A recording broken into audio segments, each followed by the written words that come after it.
Bismillahirrahmanirrahim. Assalamualaikum warahmatullahi wabarakatuh dan selamat sejahtera. Baik, bertemu lagi kita pada hari ini untuk meneruskan pembelajaran kita secara online untuk subjek Bahasa Melayu tahun 5. Baik, tanpa membuang masa, topik yang akan kita sama-sama telusuri hari ini, topik yang akan kita sama-sama belajar hari ini ialah berkaitan dengan kata adjektif. Berkaitan dengan kata adjektif. Saya pernah terangkan sebelum ini di dalam kelas mengenai kata adjektif, yang mana kata adjektif merujuk kata ataupun juga dikenali sebagai kata sifat. Kata sifat. Baik, jadi kata adjektif ni dia merujuk kepada sifat sesuatu benda ataupun manusia ataupun haiwan. Saya ulang balik, kata adjektif ataupun kata sifat ini merujuk sifat bagi sesuatu kata nama. Dia merujuk sifat bagi kata nama. Terpulanglah. Tak kiralah kata nama tersebut merujuk kepada manusia ke, haiwan ke, benda ke. Jadi apa-apa yang merujuk sifat bagi kata nama dipanggil kata adjektif. Contoh bangunan. Contoh bangunan. Okay, Sekolah Kebangsaan Taman Bukit Tiram sangat besar. Jadi apa sifat dia?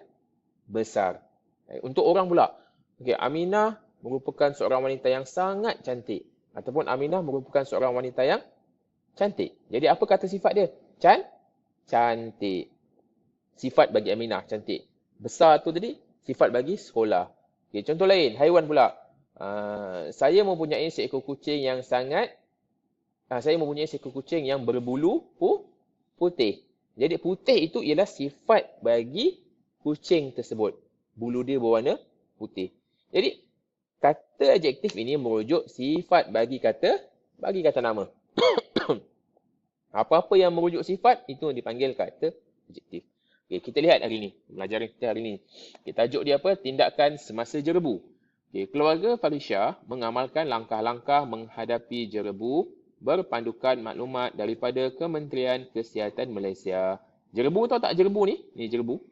Tahu kan jerebu yang mana pembakaran secara terbuka yang secara besar-besaran di ladang-ladang di Indonesia sebelum ni yang telah jadi asap pembakaran tersebut telah tersebar jauh sehingga ke Malaysia, ke Singapura, sehingga menyebabkan indeks pencemaran udara tinggi. Jadi apabila indeks pencemaran udara tinggi, maka jerebulah. Ada kawasan yang mungkin rendah jerebunya, ada kawasan yang mungkin tinggi. Kalau awak ingat lagi beberapa tahun yang lepas apabila kawasan negara kita, Johor terutamanya ni, menghadapi jerebu, beberapa jerebu yang teruk sehingga sekolah terpaksa ditutup. Bagi mengelakkan keadaan lebih teruk. Sebab jerebu ni dia boleh memberi kesan kepada semua orang, terutamanya orang yang mempunyai masalah kesihatan seperti sesak nafas, seperti asma, semput, masalah jantung. Jadi individu-individu yang mempunyai risiko penyakit lebih teruk jika menghadapi jerebu. Baik. Jadi kat sini keluarga Farisha ni dia kata mengamalkan langkah-langkah menghadapi jerebu berpandukan maklumat daripada Kementerian Kesihatan Malaysia. Okay, apa dia tindakan semasa jerebu? Kerap minum air kosong. Itu, kerap minum air kosong sebab jerebu ni boleh menyebabkan tekak kering dan sebagainya. Maka kita kena kerap minum air kosong supaya badan kita ni, badan tidak dehydrate. Supaya air dalam badan tidak kering. Kemudian pakai pelitup muka. Pakai pelitup muka di mana? Jika keluar daripada kawasan rumah. Pakai pelitup muka untuk mengelakkan daripada debu-debu tu masuk ke dalam saluran pernafasan, masuk dalam badan. Elakkan pembakaran dan pencemaran udara. Ya, jerebu ni akibat daripada pembakaran. Jadi kita nak tambah lagi, jerebu tambah teruk, kita bakar lagi, maka tak sesuai. Elakkan pembakaran dan pencemaran udara. Okay, kurangkan aktiviti luar. Ya, ini paling penting. Sebab jerebu ni dia banyak di kawasan terbuka. Jadi kalau kita menghadapi jerebu, kita kena berada di kawasan yang tertutup. Di rumah, tutup pintu, tutup tingkap, biarkan ada pengaliran udara, angin, kipas. Kalau ada pendingin hawa. Kalau ada penapis udara, lagi bagus. Baik, kemudian sentiasa basuh muka. Kenapa? Sebab kita nak buang debu-debu, partikel-partikel jerbu tu daripada muka kita. Kita nak bersihkan muka kita. Baik, jadi kat bawah ni apa? Daripada gambar-gambar ni, kalau awak perhatikan ada 1, 2, 3, 4, 5, ada 5 gambar ni, ada beberapa perkataan yang telah diberikan. Dan perkataan kata ini merupakan kata adjektif ataupun kata sifat.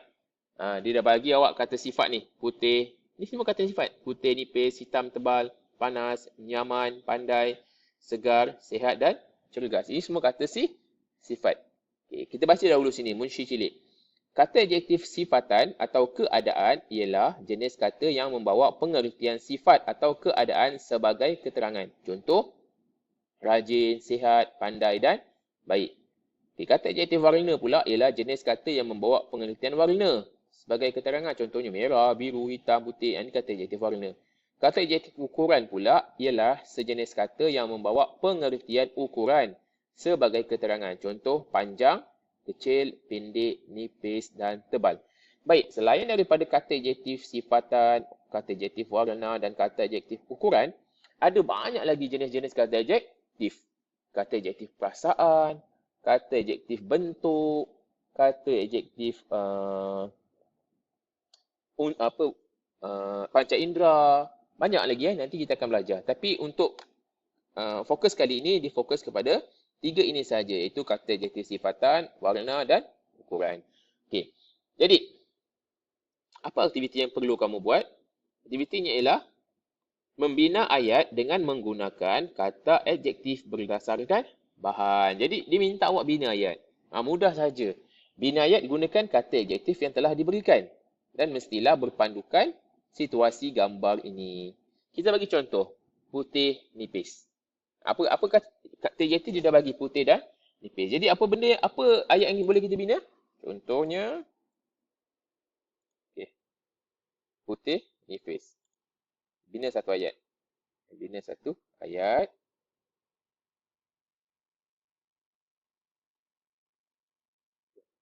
Baik. Contoh, kita hendaklah memakai pakaian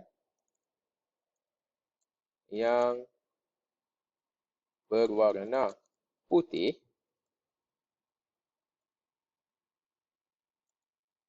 dan nipis semasa berada di kawasan ataupun di luar rumah.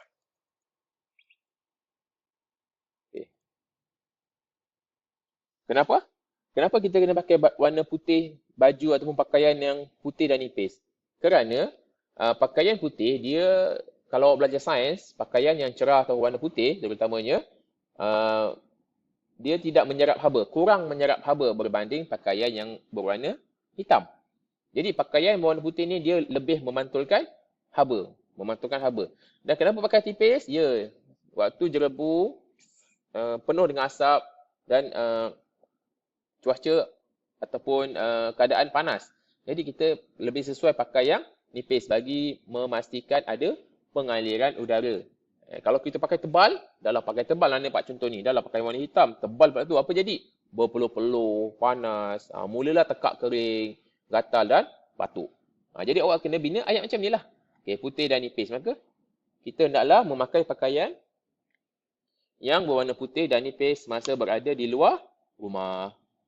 Bagi contoh, kita tambah ayat sikit lagi. Kenapa kena pakai? Bagi mengelakkan strok haba contohnya. Jelas? Contoh ayat kedua pula. Hitam dan tebal. Contoh kita buat ayat. Kita hendaklah memakai ke? Mestilah lawan. Kita hendaklah mengelakkan ataupun kita tidak digalakkan memakai. Kita hendaklah mengelakkan daripada memakai pakaian yang berwarna hitam dan tebal ketika berada di luar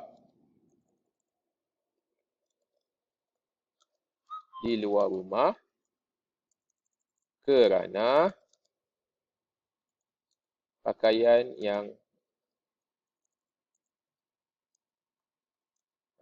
kerana pakaian berwarna hitam boleh boleh menyerap, ataupun pakaian yang berwarna hitam,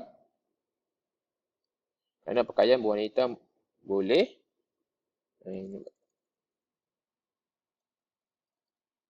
ataupun kerana pakaian berwarna hitam menyebabkan haba susah untuk dikeluarkan, contoh. Ataupun nak buat ayat yang lebih ringkas, ketika berada di rumah kerana pakaian warna hitam menyebabkan lebih panas ataupun lebih berhaba, contoh. Jadi, buat ayat macam ni. Ini ayat saya lah. Awak boleh bina ayat yang lebih ringkas. Contoh kata adjektif seterusnya, panas. Kan? Awak boleh buat ayat yang ringkas. Gambar kat sini kata adjektif yang juri panas. Kemudian ada gambar orang sedang membakar di ruangan terbuka. Maka awak boleh bina ayat, kita tidak boleh membakar di kawasan terbuka kerana boleh menyebabkan suasana yang lebih panas ataupun suhu yang lebih panas semasa jerebu. Jelas? Okey, jadi awak dikendaki bina ayat berdasarkan kata adjektif yang diberi ni, nyaman. Contoh nyaman macam mana? Kita bolehlah taklah duduk di dalam rumah semasa jerebu dan menghidupkan kipas supaya suasana lebih nyaman. Jelas? Segar. Kita naklah membasuh muka supaya lebih segar. Buat ayat yang ringkas sahaja. Yang penting awak jelas dan faham apa itu kata adjektif. Okay, jadi saya rasa untuk pembelajaran kita kali ini cukup setakat ini. Jika ada salah dan silap, saya minta maaf. Semoga bertemu lagi insya-Allah. Sekian, wabillahi taufiq wal hidayah. Assalamualaikum warahmatullahi wabarakatuh. Okey, sebelum tu untuk membina ayat ni awak boleh buat di dalam buku tata bahasa. Buat di dalam buku tata bahasa. Okey, tak perlu hantar. Nanti next time saya akan bagi kaedah bagaimana cara nak hantar. Okey, selamat bertemu kembali. Semoga menjaga kesihatan, elakkan berada di luar rumah semasa waktu COVID ni. Jika tiada urusan yang penting, semoga kita semua dilindungi insya-Allah.